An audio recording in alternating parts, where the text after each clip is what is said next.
चौका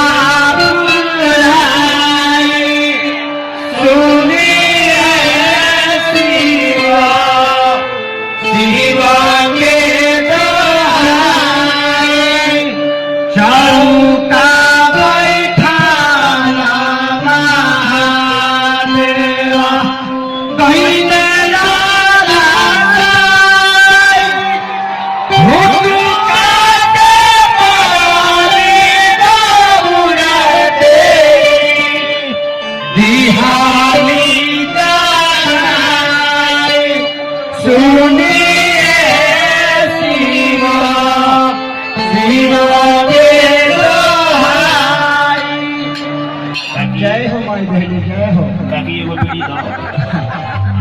सलाइयो सही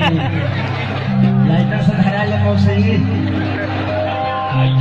भाई भाई ऐसे गीत हमने के आज भी समाज में होला।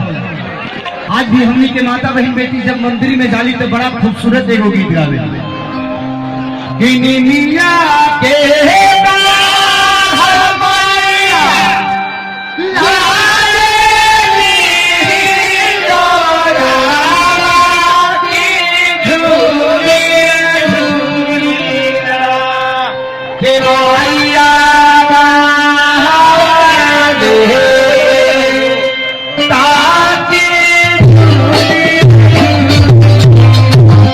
लेकिन आज भी हमें आजकल के जो लड़की बारी सजीश बाइक पहन ले तारी सब मंदिर में थाली सजा के निकला तारी सजाना का बतारी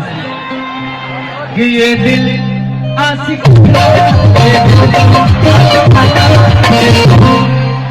माई मंदिर छोड़ के भागल बड़ी चावरा में अभी करे दिन आशिक भइल हमारे जहां भइल गुजरात वाला भूकंप फिर बिहार को हो जाएगी। ऐसा स्थिति में भाई लेकिन आई एगो औरत अपना पति के करतूत देखे का कहती है कि कहाँ बेटा मनहना लड़किया कहाँ बेटा मनहना कि नहीं रह जाए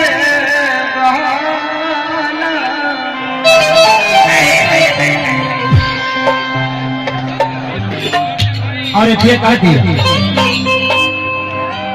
वाह 1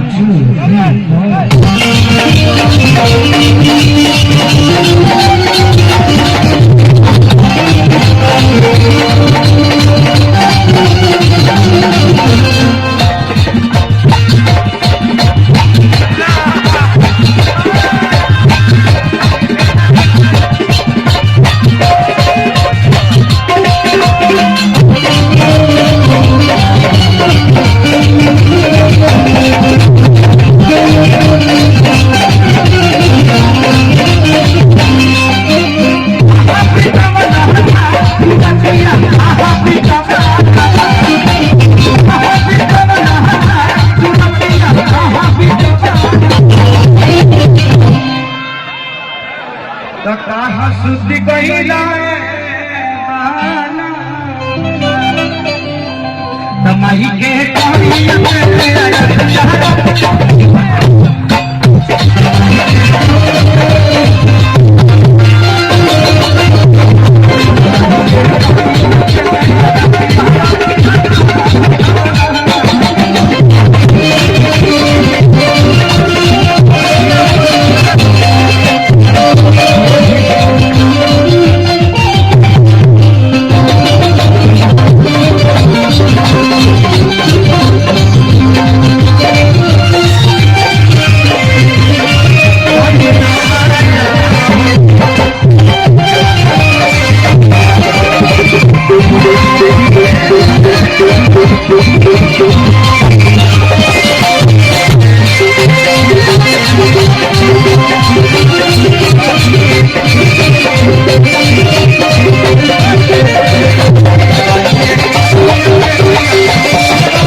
कह दिया बाबू बाबू हो चढ़ाई तनी एकरे कहानी के बियाह शुरू जन गावेला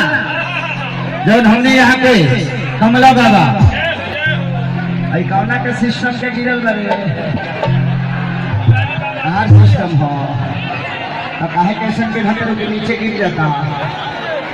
धोखा लग रही है। यही लैया के जब हमने यहाँ के प्यास में जब झलकुटन में लगा लेते के गावले हुर दिया राजन भाई हो तबला के फूर दिया और दिया कहा दिया कि सभा का घरे हो कलमा अरे जाई पाई।